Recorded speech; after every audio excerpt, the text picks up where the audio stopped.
By 2100, there will be half as many Chinese as there are today.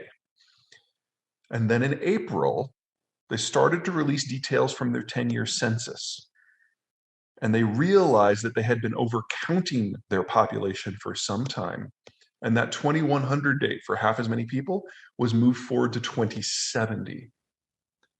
And Wow. as of last month, early October, some of this data has been broken down by some Chinese academics and demographers, and they're like, we need more data, but we fear that that half date is now moved up to 2050. And for that to be true, the Chinese would have overcounted their population by 100 million. And all of that 100 million would be people who would be theoretically born since one child, so age 35 and under. In which case, China peaked in terms of its population not 2 years ago, like they were originally thinking, 15 years ago. Hmm. And we've already seen a 12-fold increase in Chinese labor costs since 1999. So it tracks with the economic data. So China is getting old, is not getting rich, it's getting old. They are no longer the low-cost producer, and they haven't advanced enough to become a high-quality producer. So from a purely economic point of view, even if the US keeps holding up the ceiling, China is facing utter demographic collapse in less than a decade. Mhm. The wealthy. That's actually like it's one of those yes and no situations. What's going on in China right now is Chairman Xi has instituted a cult of personality, and he's imprisoned, killed, exiled, or intimidated and silenced everyone in the country who's capable of independent thought. And he probably has the best understanding of just how bad the demographic situation is. And so he knows, for reasons demographic, financial, geopolitical, trade, he knows that the country's current economic model has failed. And he knows he can't guarantee economic growth. And he knows he can't keep the lights on. And he knows he can't win a war with the Americans. So, how do you maintain CCP supremacy if the things that you have guaranteed for 50 years no longer can be guaranteed? And the answer is naked, blatant ultranationalism, ethnocentric ultranationalism of the Nazi style. And so Tibet, Xinjiang, Hong Kong, Taiwan, warrior wolf diplomacy, these are all aspects of the same policy. Convince the average Chinese that it's no longer about the economics. Convince them that being a Han ultranationalist is enough. And that is where the CCP gets its authority now. So they don't care at the top about supply chains or economic performance or even employment. Hell, they don't care about keeping the electricity on. A third of the country is facing power rationing. They're already warning people to stockpile food. These are not the sorts of things you do if you think you're going to achieve economic breakout or even economic continuity. These are the sorts of things that you do if you know that the bottom's falling out and there's nothing you can do about it. And you have to shift the conversation to remain in power. Hmm. Well, whether or not, I mean, we can have a conversation about authoritarian systems and what allows them to persist. I'm saying that they're facing something far more dramatic.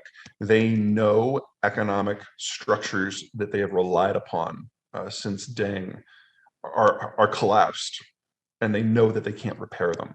So they have to have a fundamentally different sort of China for the CCP to have a chance of maintaining control. The question is, of course, whether or not that will work. And I think it's far too early in the process to have a prognosis for that. Mm-hmm. Well, the Chinese system is not based on money as an economic good like it is here in the United States. In China, money is a political good. So it exists to serve the services or the needs of the CCP. So they expand their money supply in extreme volumes in order to make sure that there's enough credit in the system so that any employer can employ any number of people. The goal is not efficiency. The goal is not even economic expansion. The goal is employment. Because if people have jobs, they don't get together in large groups and go on long walks together. That's how the current Politburo got their jobs. They are not going to give them up. Because of that, you can make the argument that all of the economic growth that we have seen in China since 2006 is because of debt. They've expanded corporate debt to something, I believe, like 350% of GDP now. I don't have those numbers right in front of me, but I think that's the number, making China the most indebted country in human history in both absolute and relative terms. So imagine if Enron ran every sector of the American economy. That's the scale of what we're looking here. Mm-hmm. And any country that's come within an order of magnitude of this, well, I'm sorry, that's a bit of an exaggeration. Any country that has come within half of this has ultimately collapsed under the debt load. So the question in my mind is not, will it, but when will it? And that's one of the things that is driving this policy of ethno-nationalism that Xi is doing, because he realizes that this system has run out of juice. Mm-hmm. As they issued more and more debt in the last 15 years, it's generated progressively less economic activity. If you had asked me 3 years ago, I would have said no. The reason is that if the Chinese were to take over Taiwan tomorrow, they couldn't operate the semiconductor industry. If they were capable of operating it, they would have built their own. The Chinese are not very high value added.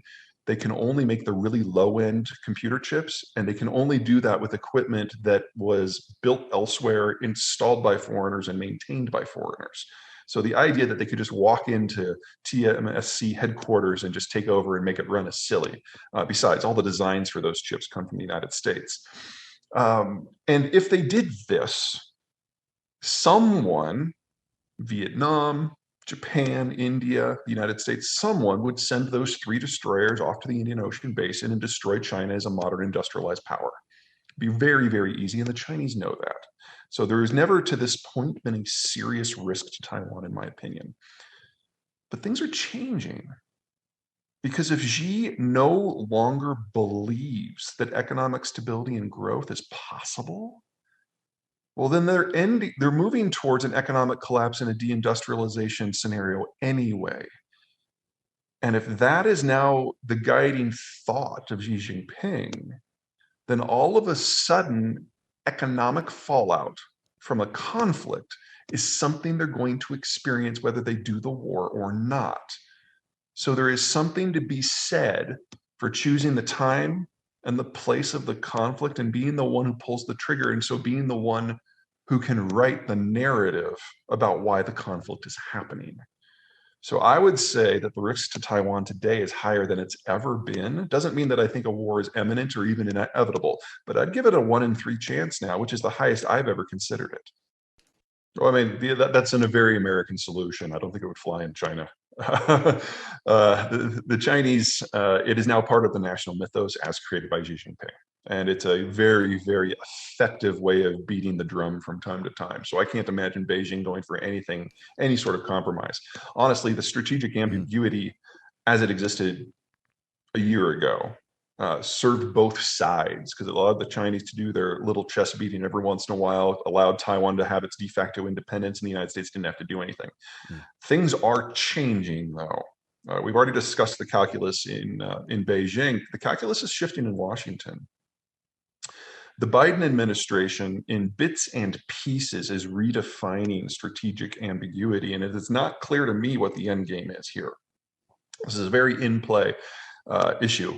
Biden on multiple occasions has said things that are far beyond the pale for what has passed for strategic ambiguity in recent decades, talking about having a direct defense agreement with the Taiwanese, which doesn't exist, saying that an attack on Taiwan's attack on the United States, which doesn't exist in law, and basically starting to treat Taiwan by all the matters that matter